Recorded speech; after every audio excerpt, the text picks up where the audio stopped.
Hello students, I hope you all are doing well. My name is Deepa Savlani, part of NJ Patel and JB Patel English Medium School. So as I taught you in the first video, lesson number first, which named sentence. So as you learned about kinds of sentence, assertive, interrogative, imperative and an exclamatory sentence. So as I told you in the previous video, in next video I'll teach these three types of sentence: simple sentence, compound sentence and complex sentence. So let's talk about this sentence precisely.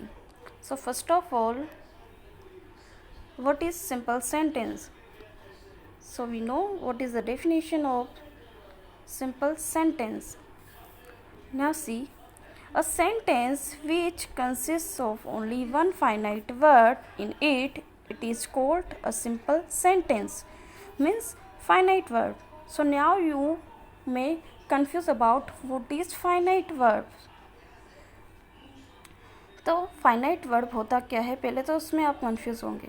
ठीक है, तो finite verb is when the verb changed accordingly sentence like eat, ate, eaten. ठीक है, जो verb में tense change होता हो उसको हम बोलेंगे finite verb. For example, the small boy ate an apple. तो इसमें सिर्फ एक ही फाइनाइट वर्ब है. ठीक है, तो सेंटेंस की डेफिनेशन भी क्या थी?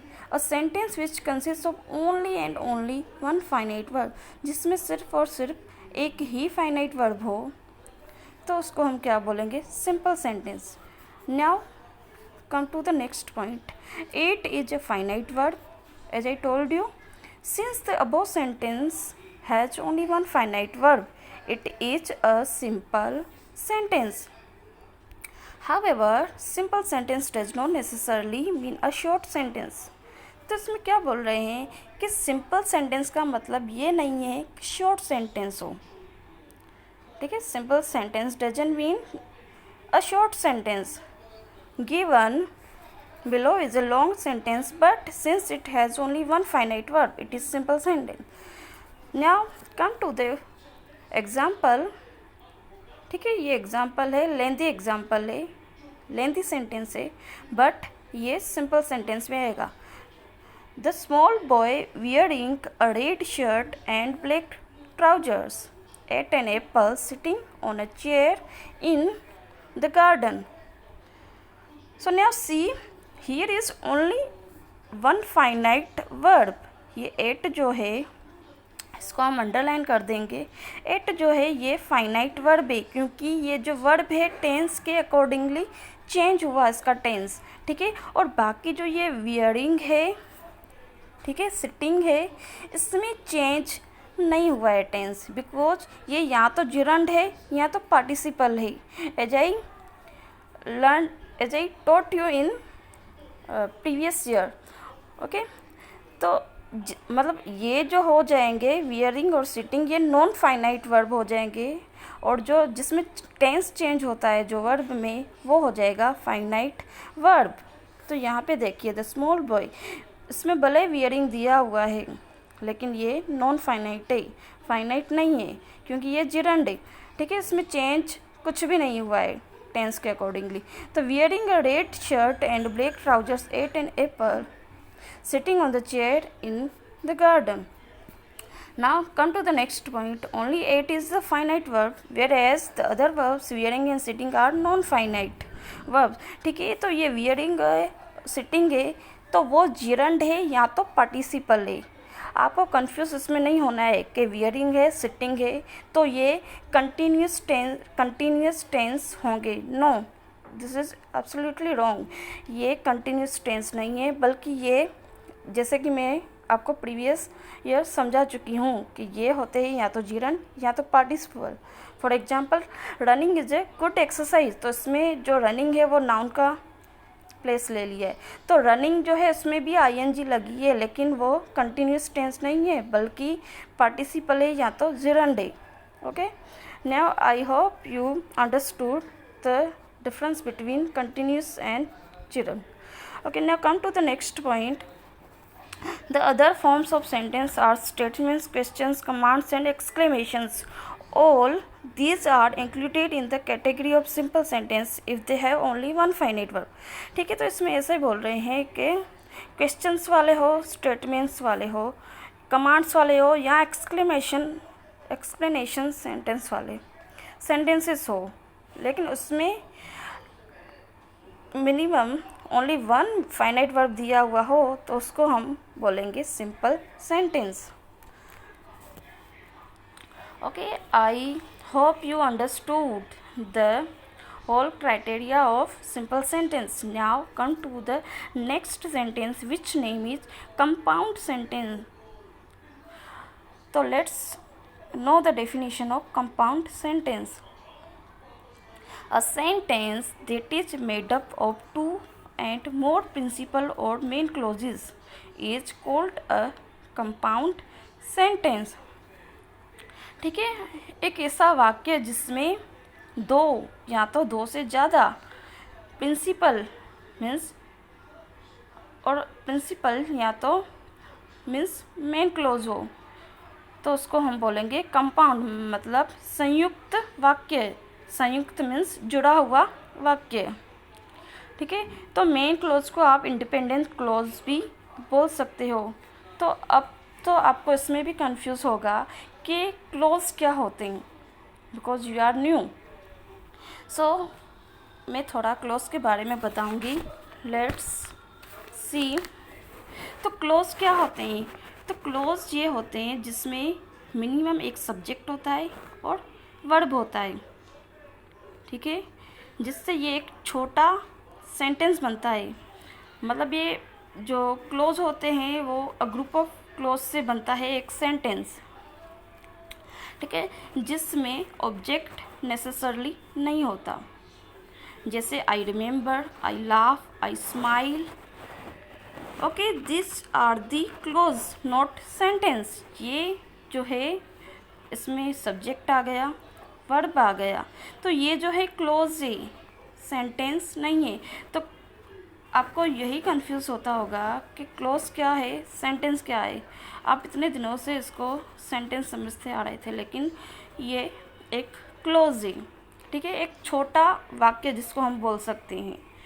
ठीक है, तो now see, now you are aware about the definition. Now see, we will learn precisely. So the clauses of compound sentence are referred to as their coordinate clauses. Coordinate मतलब एक coordinate clauses. The coordinate clauses of compound sentence are joined by a conjunction. ठीक है, coordinate closes means दो closes होंगे जो जिसकी जो importance है वो सेम ही होगी और कंजक्शन से जुड़ जाएंगे, उसको हम कोऑर्डिनेट क्लोज बोलेंगे। For example, the boy jumped over the wall.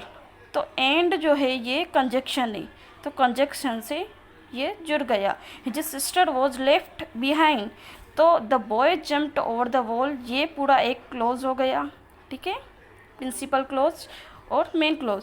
फिर ये एंड जो है वो कंजक्शन हो गया। फिर ये दूसरा sentence means close, his sister was left behind, तो ये जो है दूसरा क्लोज है, लेकिन इन दोनों की जो इम्पोर्टेंस है वो सेम है, जिसको हम बोलेंगे कोऑर्डिनेट क्लोज, जो कंजक्शन से के साथ जुड़ जाता है। फिर आगे देखिए, the above sentence is compound sentence, it has two finite verbs, jumped and was left. ठीक है, तो इसमें जो है दो फाइनाइट वर्ब है, क्योंकि जम्प्ड जो है वो पास्ट में उसका टेंस चेंज हुआ वर्ब का। फिर वॉज लेफ्ट है, इसमें भी वर्ब का टेंस चेंज हुआ। ठीक है, with their subjects boy and his sister respectively. It has two clauses containing a finite verb each and they are joined by a coordinating conjunction end.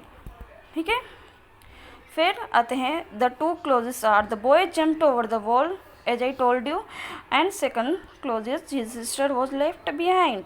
तो ये जो दोनों क्लोज है जिसकी इम्पोर्टेंस इक्वल है, ठीक है, both this clauses are of equal importance and make a complete sense.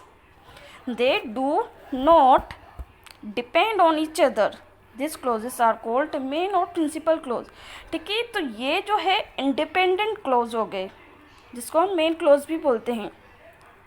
तो ये दोनों अलग अलग क्लोज हुए जो एक दूसरे पे डिपेंड नहीं करते, लेकिन दोनों की जो इम्पोर्टेंस है वो इक्वल है, और ये ज़्यादातर बट से या तो एंड कंजंक्शन से जुड़ जाते हैं. उसको हम बोलते हैं compound sentence. So I will also teach you the exercise. Okay, now come to the third sentence, complex sentence. A sentence made up of principal, main clause and one or more subordinate clauses is called a complex sentence. ठीक है, तो what definition says a sentence made up of principal, clause and one or more subordinate clause, जिसमें एक principal clause means independent clause होता है and one और मोर एक या तो इससे ज़्यादा subordinate close. Subordinate close means जो क्लोज एक इंडिपेंडेंट क्लोज है और सबऑर्डिनेट मीन्स जो क्लोज उस इंडिपेंडेंट क्लोज पे डिपेंड होता हो, उसको हम बोलेंगे सबऑर्डिनेट क्लोज. ठीक है, कॉल्ड ए कॉम्प्लेक्स सेंटेंस.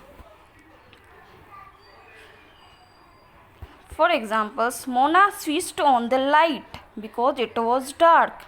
ठीक है, मोना ने लाइट्स ऑन की क्योंकि वहाँ अंधेरा था. ठीक है, in the above sentence there are two finite words. तो यहाँ पे दो फाइनाइट वर्ड्स कौन से हो गए? फर्स्ट इज स्विच्ड ऑन, क्योंकि इसमें वर्ब अकॉर्डिंग टू टेंस के हिसाब से चेंज हुआ है, और यहाँ पे है वॉज. ठीक है, तो इसमें जो है एक इंडिपेंडेंट क्लोज है एंड सेकंड वाला है सबऑर्डिनेट, मतलब दूसरा वाला जो सेंटेंस है वो पहले वाले सेंटेंस पे डिपेंड करता है. ठीक है, अगर मैं ऐसे बोलूँगी इट वॉज डार्क तो कोई मीनिंग ही नहीं निकल रही, क्योंकि ये जो इट वॉज डार्क है वो पहले वाले सेंटेंस पे डिपेंडेंट है. ठीक है, डार्कनेस था इसलिए मोना ने स्विच ऑन की. ठीक है, in the above sentence there are two finite verbs, switched on with the subject Mona and was with the subject it, hence there are two clauses. ठीक है, now see some other examples. Mona switched on the light, ठीक है, because it was dark. तो ये दो closes हो गए. The first close makes complete sense and it is an independent. ठीक है, पहला जो ये क्लोज है वो इंडिपेंडेंट है, मेन क्लोज. ठीक है, और दिस इज द मेन और principal clause. The other clause does not make complete sense on its own and can not be treated as an independent sentence. To convey the full meaning, it has to be joined with the first clause. This clause is subordinate clause. ठीक है, जो second वाला जो clause है वो उसमें कोई complete sense हमको दिखाई नहीं दे रही, इसलिए वो डिपेंडेंट है किस पे? फर्स्ट वाले पे. ठीक है, अंधेरा था इसलिए मोना ने लाइट्स की स्विच ऑन की. Now see the other close such a sentence is complex sentence. तो ऐसे वाले सेंटेंस को हम क्या बोलेंगे? Complex sentence. तो जैसे कि आप सीख गए कि सिंपल सेंटेंस में जो होता है एक फाइनाइट वर्ब होता है जिससे हम पूरा सिंपल सेंटेंस बन जाता है। फिर कंपाउंड सेंटेंस में हम सीखे कि दो इंडिपेंडेंट क्लोज होते हैं और एंड या तो बट कंजक्शन से जुड़ जाते हैं, इसको हम कंपाउंड सेंटेंस बोलेंगे। एंड कॉम्प्लेक्स सेंटेंस में क्या होता है, एक इंडिपेंडेंट क्लोज होता है और एक सबऑर्डिनेट मीन्स डिपेंडेंट क्लोज होता है, इसको हम बोलेंगे complex sentence. Now let's talk about the exercise number first. ठीक है, तो यहाँ पे ये एक्सरसाइज हम सीख जाएंगे। ठीक है, people who help others are loved by everybody. ठीक है, तो ये है कॉम्प्लेक्स सेंटेंस। तो कॉम्प्लेक्स क्यों हुआ, क्योंकि यहाँ पे पीपल हु हेल्प अदर्स ये एक पूरा क्लोज हो गया। ठीक है, लव्ड बाय एवरीबडी, तो ये जो दूसरा है क्लोज, ठीक है, तो लव्ड बाय एवरीबडी, तो ये डिपेंड करता है कि पीपल हु हेल्प अदर्स, जो दूसरों की मदद करते हैं, वो लव्ड बाय एवरीबडी। ठीक है, तो इसको हम बोलेंगे कॉम्प्लेक्स सेंटेंस, क्योंकि ये जो दूसरा क्लोज है वो फर्स्ट वाले क्लोज पे डिपेंडेंट हो रहा है। फिर नेक्स्ट देखेंगे, everyone is invited but very few are expected to attend. ठीक है, तो ये क्या हो जाएगा कंपाउंड सेंटेंस, क्योंकि एवरीवन इज इनवाइटेड। ठीक है, तो इनवाइटेड ये होगा इनवाइटेड फाइनाइट वर्ब। फिर बट से कंजक्शन जुड़ गया। फिर very few are expected to attend, तो ये जो दोनों क्लोज है उसकी इम्पोर्टेंस से इक्वल है और बट कंजक्शन से जुड़ गया है, इसलिए इसको हम कंपाउंड सेंटेंस बोलेंगे। फिर थर्ड वाला, ही वर्कड एज दो ही हैड मच टाइम, तो इसको हम बोलेंगे complex sentence. The door opened when he rang the bell. ठीक है, तो ये भी जो है सेकंड वाला क्लोज वो फर्स्ट वाले क्लोज पे डिपेंडेंट रहता है। ठीक है, द डोर ओपन हुआ। ठीक है, when he rang the bell, जब उसने बेल को बजाया। ठीक है, women are quite fond of ornaments and fine clothes, तो ये कंपाउंड सेंटेंस हो गया, क्योंकि इन दोनों की इम्पोर्टेंस जो है वो इक्वल है एंड कंजक्शन से जुड़ गया है। अभी 6 वाला नंबर देखेंगे, when he arrived there was no one in house. ठीक है, तो ये हो गया कॉम्प्लेक्स, क्योंकि सेकंड वाला क्लोज है वो फर्स्ट वाले क्लोज पर डिपेंडेंट है। It was his birthday and he cut the cake. ठीक है, उसका बर्थडे है और उसने केक काटा, तो दोनों जो क्लोज है उसकी इम्पोर्टेंस इक्वल है एंड कंजक्शन से जुड़ गया है। फिर नेक्स्ट देखेंगे, he saw some children in the park playing football, तो ये हो गया सिंपल सेंटेंस। सिंपल क्यों हो गया, क्योंकि इस सेंटेंस में सिर्फ एक ही फाइनाइट वर्ब है, इसलिए ये बन गया simple sentence. We agree to your plans because we know it will help us, तो this type is called complex sentence because second sentence है वो सेकंड क्लोज है वो फर्स्ट क्लोज पे डिपेंडेंट है। Now last one, he who does his duty is appreciated by all but a person who shirks his duty is despised, तो this type of clause is compound because इसमें but से पहले तो conjunction जुड़ गया है। फिर ये दो सेंटेंस है, ही who does his duty is appreciated by all. ठीक है, जो ड्यूटी निभाता है अपनी अच्छे से वो सबके द्वारा अप्रिशिएट होता है। फिर ये जो दूसरा इंडिपेंडेंट क्लोज है, person who shirks his duty is despise, जो अपनी ड्यूटी से भागता है उसकी निंदा होती है। तो इन दोनों की जो इम्पोर्टेंस है वो इक्वल है और बट से जुड़ गया है, इसलिए हम इसको कंपाउंड सेंटेंस बोलेंगे। So now I hope you aware about these 3 types of sentence and exercise also. So in the next video I'll teach some further exercises which I left. So bye, see you tomorrow.